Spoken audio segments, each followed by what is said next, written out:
All's fair in love and war for two sworn enemies who indulge in a harmless flirtation.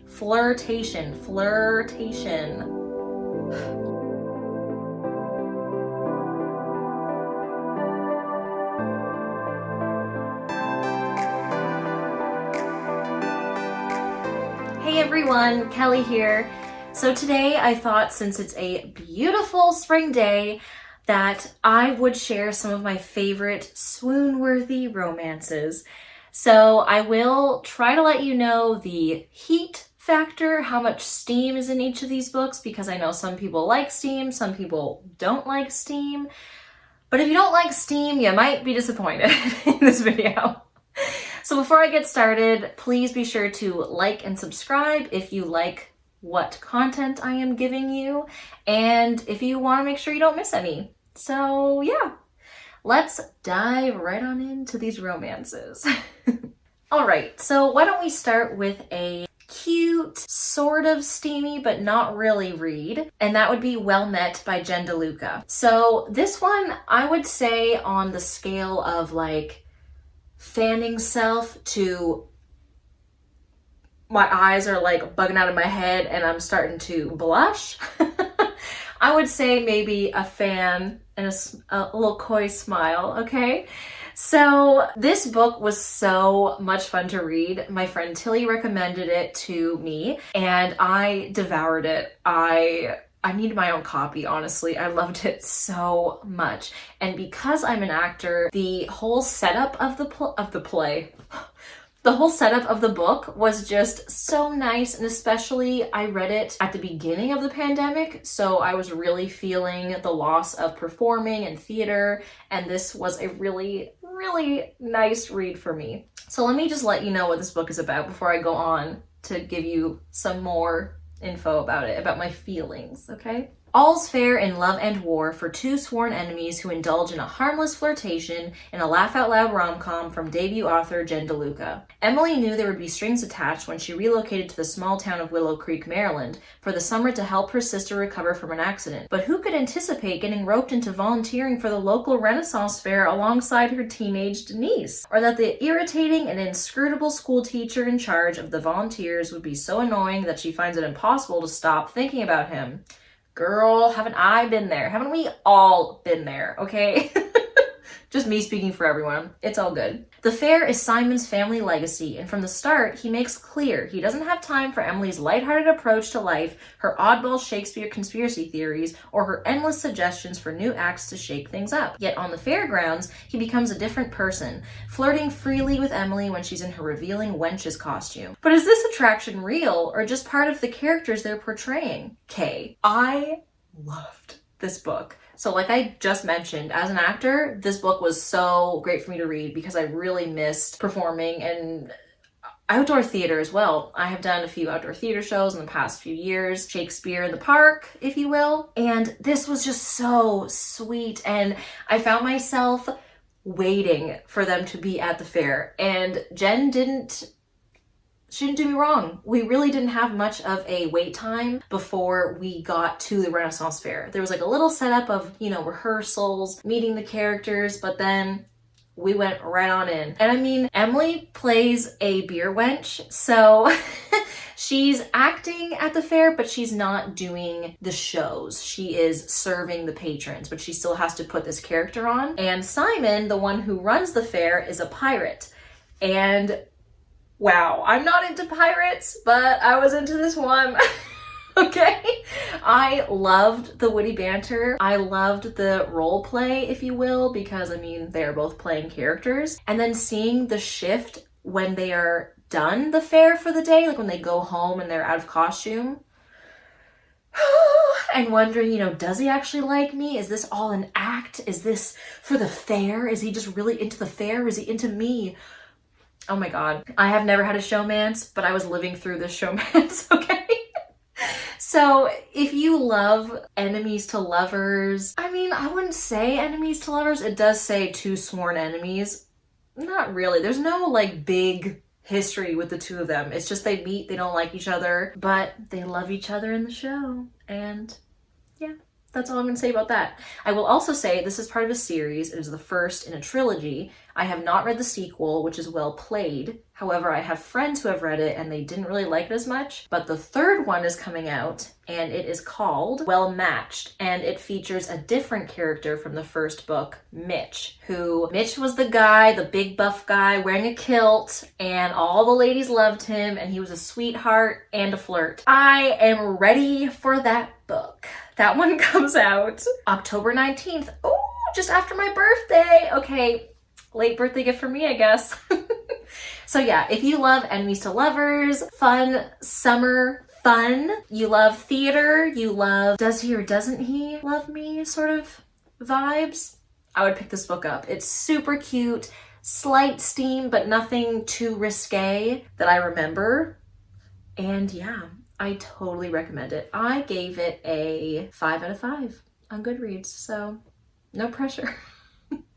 The next book I am going to talk about was also a 5 out of 5 for me, and this one was really fun. I remember laughing out loud while I was reading it. So this one is The Unhoneymooners by Christina Lauren. Christina Lauren is a group of 2 friends who write under one name, and for me personally, their books are a little hit and miss for me, but this one was out of the park, home run, okay?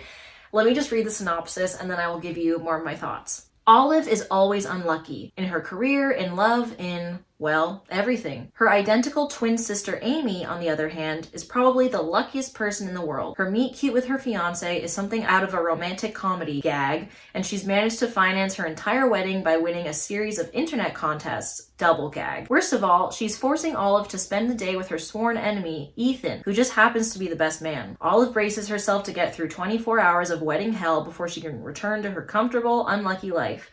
But when the entire wedding party gets food poisoning from eating bad shellfish, the only people who aren't affected are Olive and Ethan. And now there's an all-expenses-paid honeymoon in Hawaii up for grabs.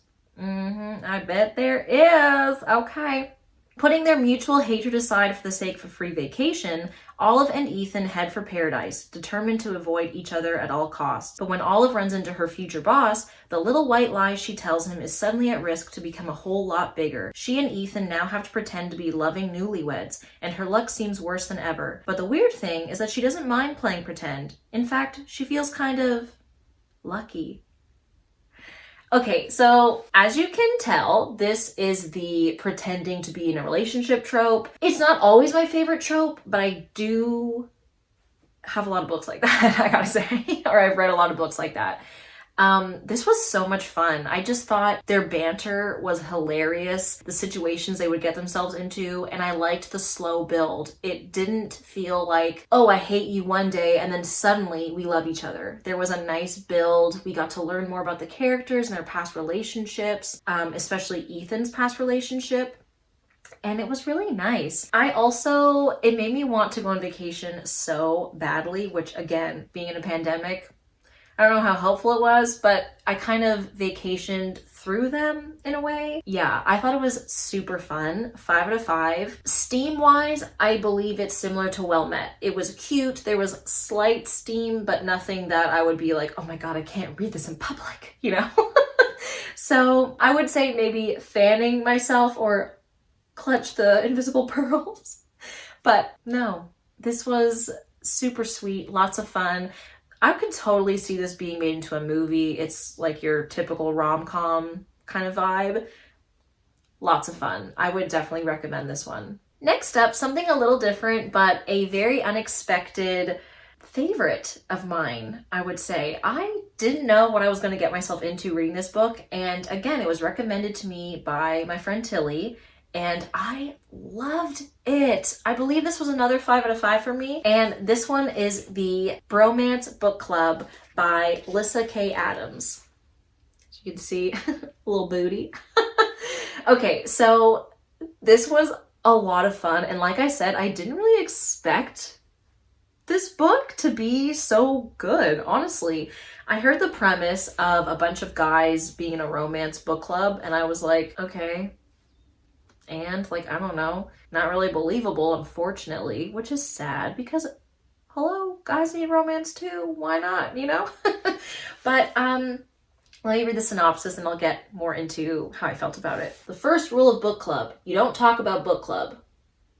Nashville Legends second baseman Gavin Scott's marriage is in major league trouble. He's recently discovered a humiliating secret. His wife, Thea, has always faked the big O. When he loses his cool at the revelation, it's the final straw on their already strained relationship. Thea asks for a divorce, and Gavin realizes he's let his pride and fear get the better of him. Welcome to the Bromance Book Club.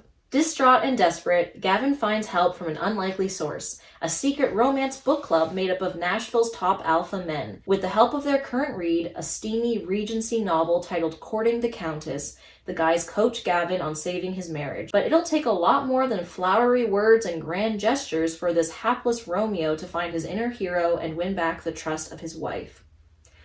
This was so good. Oh my gosh, because I feel like we don't get a lot of books where it's a married couple experiencing the romance. A lot of it is like new love. We're first meeting each other. There's the flirtation, the honeymoon phase, if you will. And this is after all of that. They have kids together. They have a house together. They have a life together. And he's not doing his job as her partner. And she's like, I don't want to be with you anymore. And he's, upset, and rightly so. And so he gets help from his friends, and oh my God, it was so good. It was so good. This is definitely steamier than my other two picks on this list. Still nothing that I would be like embarrassed to show my face about or whatever. I mean, none of these books are. I'm talking about them on the internet. But I mean, read what you want to read. Also, that's a good little discussion that we should have, is read what you want to read. Why are you ashamed to read romance? Why are you ashamed to read more explicitly described passionate scenes? Okay, read what you want to read and support the authors. End of discussion for today. So yeah, this book, oh my God, I loved the friends banter in the book club, and Gavin was really not on board in the beginning, and he was kind of like trying to fake it till he made it. And that doesn't work, right? Like, you need to just go all in. So this was a lot of fun to read. A lot of good witty banter, some great steamy scenes. There was a really fun concept of having excerpts of the romance novel that he's reading in the book. And I really liked that. I thought it was fun to try to understand what he was reading while going through all the stuff in his life and how it would kind of match up or complement what was happening. So yeah, this was an unexpected favorite of mine. This is also in a series. I haven't read the other ones. I've heard mixed reviews of the other ones, but this was a really original take on an old trope of having to win someone back. And yeah, I really loved it. And I mean, I'm a married woman. Hopefully we won't have to go to this extreme. But I just thought it was so sweet to see a man fight for his wife. So, and his relationship, his family. It's not just his wife, it's his kids too. So I really enjoyed this one. All right, the next book I've already talked about briefly in another video. I will link it below or in this video. And that would be The Kiss Quotient by Helen Hoang. Oh my gosh, this is definitely getting on the steamier side. I was not expecting it because of this cute cover. You think, oh, it's gonna be a cute little chicklet. Girl, it was steamy, okay? This is like, wow. I mean, it's basically Pretty Woman, but reverse, but feminist and a better story. And I love Pretty Woman, but this is a better story, okay? So because I already featured this in another video, I won't read the synopsis, but I'll just let you know that it is an own voices book. The main character, Stella Lane, has Asperger's, and she hires Michael Fawn, who is an escort, to sort of teach her the ways of intimacy and how to let people in. It's so sweet. I understand that the premise could sound kind of like, oh, she hires an escort to teach her the ways of sex. But it's way more than that, honestly. It's really sweet. It's really tender at times. There's a lot of steamy moments. And I just loved it. I thought Michael was amazing. I thought he was super feminist, really caring. He always treats Stella with respect. It was just wow. So I won't go into too much detail because I've already talked about this in another video. So if you want to hear more about that, I'll link the other video. But 5 out of 5. Loved it. This is also part of a series. I haven't read the other ones yet, but I am looking at reading them soon. Okay, getting near the end here, but this book I have also talked about already, and it's one of my favorites, and I will probably do a video on this series alone without any other books because I have so much to say, so I'll just briefly talk about From Blood and Ash by Jennifer L. Armentrout. Yes, people who know me, you knew this was coming, okay? I love this book. I do not care. I don't care what people think of me or this book. I love this book, okay? It is a paranormal fantasy. I kind of tell my friends that it's sort of like Twilight, but I think it's written better, so don't at me. I think it's better. Oh my gosh. The man in this book. Wow. Wow. Wow. Wow. I love it. This is definitely, it's like a fantasy adventure in a way, but I mean, it is a romance book. Let's not kid ourselves here. It was a little steamy at times. So, I mean, something to take note. I'm a little surprised that some people list this as a young adult book because I was not reading books like this when I was like 12, 13. Maybe that's just me, but you know, I was reading like Sophie Kinsella, Meg Cabot, you know, similar like chick lit kind of things, but they weren't very steamy or explicit, if you will. This has some moments where I'm like, oh my, right? So, just saying, I love this book. I love Poppy, the main female protagonist in this book. I love Hawk, the love interest in this book. I love his best friend Kieran, who we meet near the end. This is also part of a series. The third book, The Crown of Gilded Bones, comes out on Tuesday. So I'm recording this on Monday, so it comes out tomorrow, I guess. It's already out by the time this is up. I can't wait to read it. Look forward to a video about this series because, yeah, but it's fun. I've already mentioned this book in another video, and I said that some people thought he was kind of a basic hero. I thought he was pretty feminist, and I mean, maybe I'm just depraved, I don't know. but I thought it was great, and I think he treats her pretty well compared to other guys in books, and with this type of trope of like, I can't even tell you because I will give away big parts of the plot, so 5 out of 5, loved it. Some good steam moments, some fantasy adventure, loved it. Okay, and now for the last 2 books I'm going to talk about. Oh, sorry, the last 3 books I'm going to talk about. These are definitely the steamiest in the list, okay? So if you don't like steam, you might not like these ones, but I really like the stories as well. It's not just the steam I'm looking for, okay? I'm looking for the characters, the plot, all right? So the first one I'm going to talk about is Rafe, a buff male nanny, right? So that title, you think, okay, what are we getting into here? Is this just, you know, ridiculousness?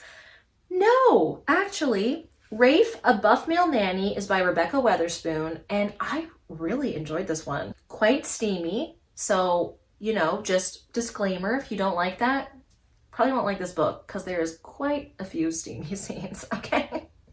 Wow. I read this on my e-reader, so I don't have the physical copy, but I'll just read the synopsis quickly and then I will get into why I love it so much. All Dr. Sloane Copeland needed was someone to watch her kids. What she found was the man of her dreams.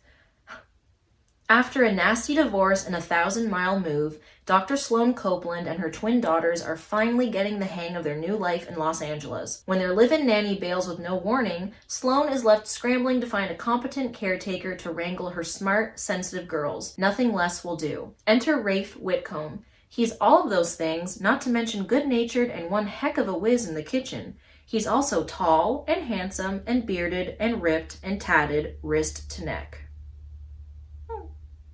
It doesn't take long for the Copelands to invite Rafe into their home. Just as quickly, both Sloane and Rafe find themselves succumbing to a heady mutual attraction neither of them wants to deny.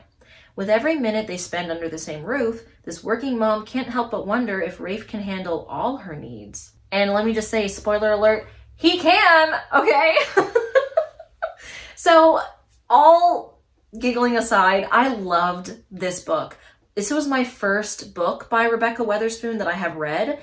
And oh my God, this was so refreshing. Like, yes, was it very steamy? Yeah, it was. But there was no ridiculous, dramatic conflict in the third act. There was none of that. They were both mature adults right from the get-go. I think, as they kind of mentioned in the synopsis, they noticed that they're both attracted to each other. And what I really loved was there was no stupid, like, I don't know if he likes me. Am I reading this right? Blah, blah, blah. Like, should I tell him? Crap. He was just like, hey, I have feelings for you. I'm digging your vibe. Do you want to, like, explore this? See where it goes? If not, cool. Because I understand that I work for you. It was also really great to read a book with a strong Black female protagonist. Loved that. I loved the relationship between her and her two daughters. I loved the relationship between him and her two daughters. I thought it was super sweet that he also came from a mixed family, just as the two girls in the book did, because their father is white and no longer married to their mother. And I just thought it was so sweet because he understood particular needs that the girls had, like in terms of their hair washing routine and just like things that I would not know, and probably most white nannies would not know if they were going to work with a Black family or a mixed family. So I really enjoyed this. I thought it was super sweet, very steamy, like I said, and I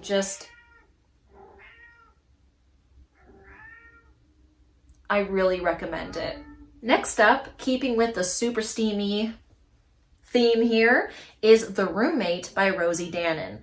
So, wow, this was a lot of steam, okay? So, let me just read the synopsis before I go into more detail. House rules. Do your own dishes. Knock before entering the bathroom. Never look up your roommate online.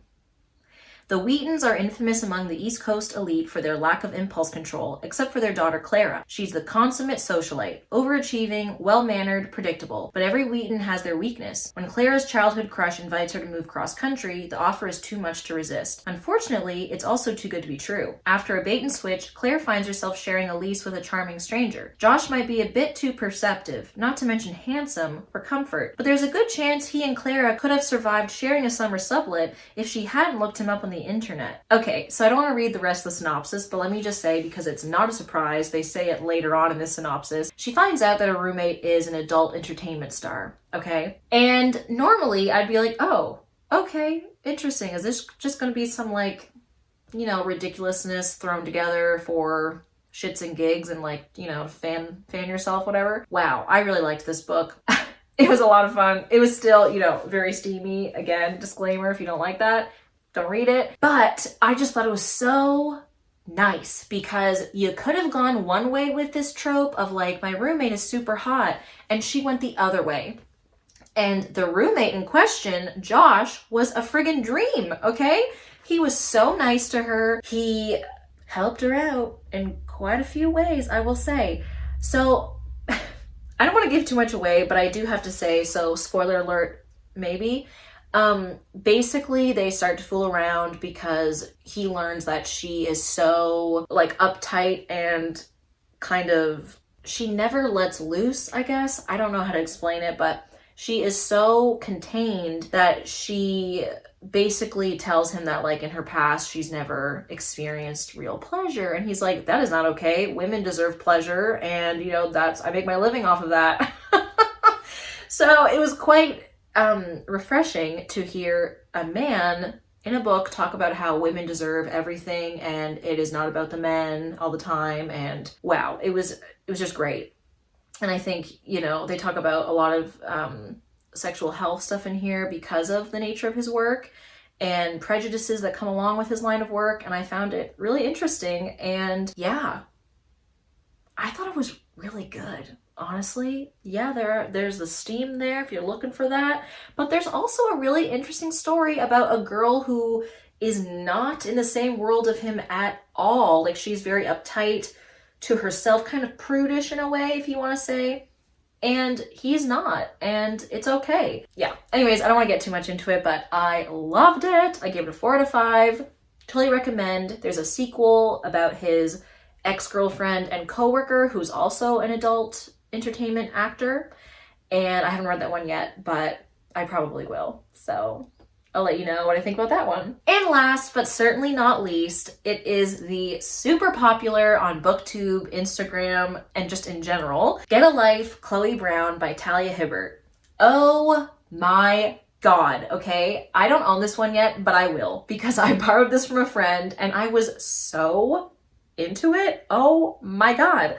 It was my first Talia Hibbert book, and now I've read a few of hers and I really enjoy most of them. So let me just read a bit of the synopsis and then I'll tell you the rest of my feelings. Chloe Brown is a chronically ill computer geek with a goal, a plan, and a list. After almost but not quite dying, she's come up with 7 directives to help her get a life, and she's already completed the first, finally moving out of her glamorous family's mansion. The next items? Enjoy a drunken night out, ride a motorcycle, go camping, have meaningless but thoroughly enjoyable sex, travel the world with nothing but hand luggage, and do something bad.